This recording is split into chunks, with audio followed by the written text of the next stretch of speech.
President-elect Donald Trump's son-in-law Jared Kushner is seen as being pivotal to the incoming administration's Middle East efforts. Even though he is not likely to take a formal job within it, regional diplomats and Trump allies told CNN. Trump's Middle East team has been taking shape this week after he selected a former Republican governor and a close friend and real estate developer to take on key roles. But the close relationships that Kushner developed with leaders in the region over Trump's first 4 years in office and maintained in recent years will be hard to replicate, sources told CNN.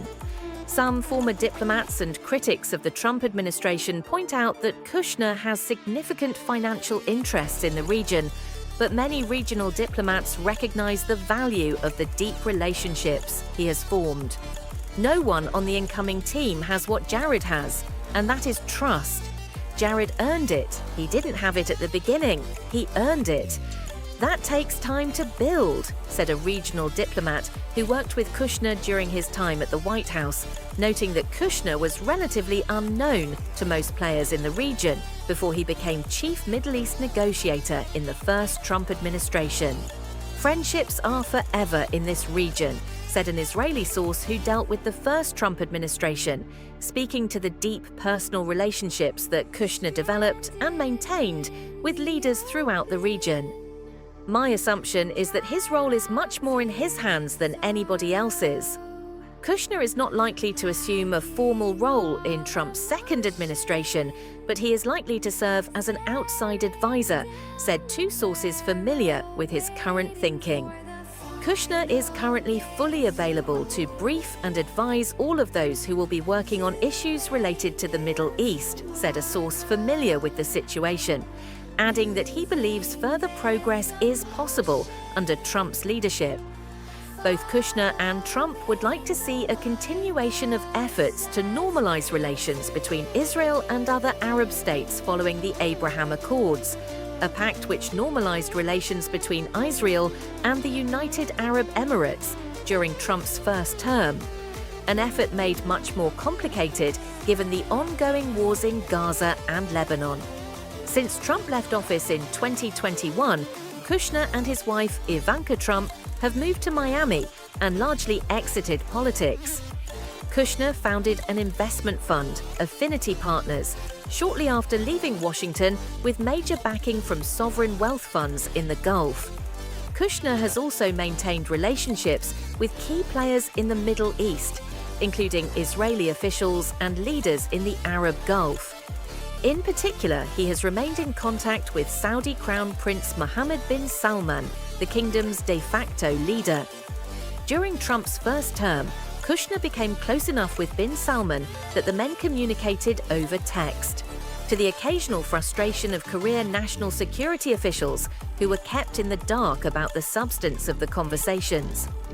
On Trump's first trip abroad to Saudi Arabia in 2017, Kushner and Ivanka Trump were feted alongside the president at a series of ceremonies and events.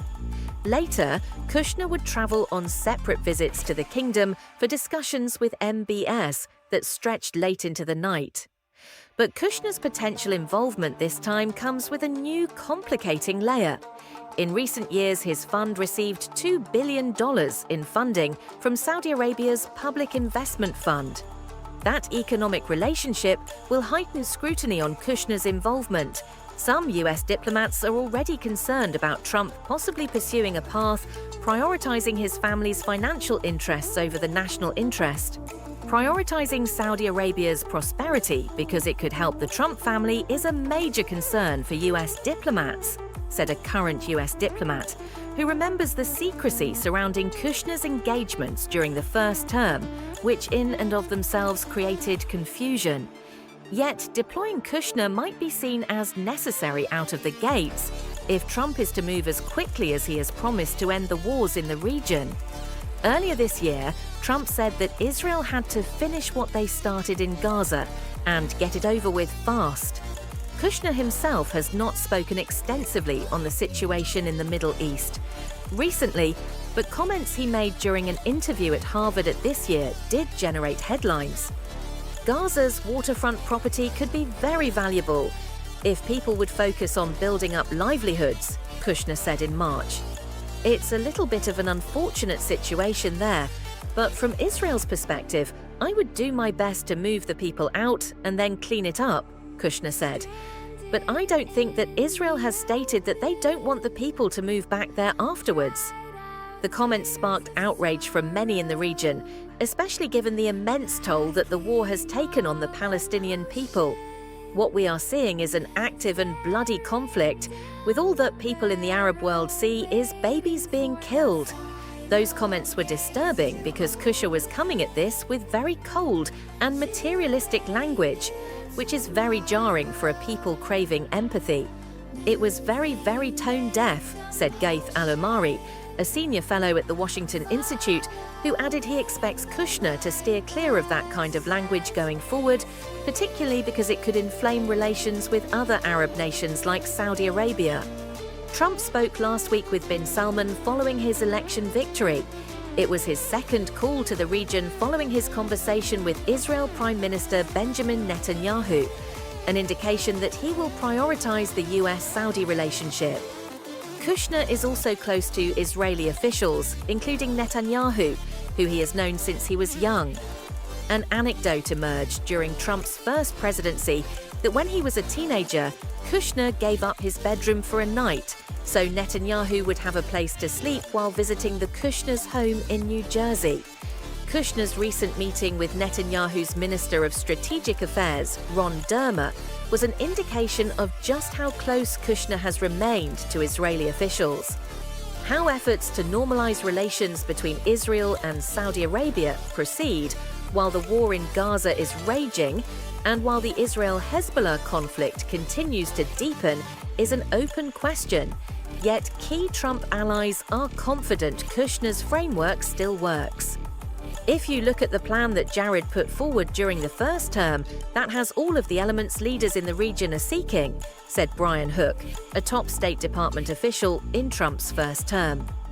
I'm confident that that sort of thinking and working with the Palestinians and the Israelis, as much as circumstances will allow, are going to do a lot. Hook, who is leading Trump's State Department transition efforts, said last week on CNN International, a lot of Trump's nominees have read, or are reading, Kushner's book published in 2022 to understand the players and dynamics in the region, explained the source familiar with the situation. While some in Kushner's orbit question how much he will be relied on, there is agreement across the board. Among regional diplomats, US diplomats who worked on the region, people in Trump's orbit, and former Trump administration officials, that Kushner will have a hand in the administration's forthcoming approach to the Middle East, whether or not he is serving in the administration. Having a texting relationship with MBS proved productive during the first term, said a former Trump administration official. It is hard to see how that channel is not used going forward. There is an expectation that Kushner's relationships could be pivotal for discrete engagements to drive forth Trump's objectives in ending the conflicts and propelling US-Saudi normalization. I can see a world where Trump says, "Can you go meet with so-and-so?" said the first diplomat, specifically referencing possible engagements with Kushner and bin Salman. Kushner could be sent on missions or assignments. Both former Arkansas Governor Mike Huckabee, who Trump picked as the next ambassador to Israel, and Steve Witkoff, who will lead the overall regional efforts, come to the job with relationships of their own. Yet how they work together, and with Kushner, remains an open question. Does Witkoff have an ego?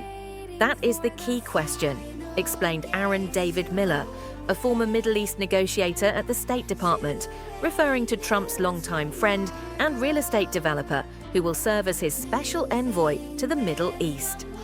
If he wants to succeed and does not establish working relationship with Kushner and Rubio, Trump's Secretary of State pick, he is making a gigantic mistake.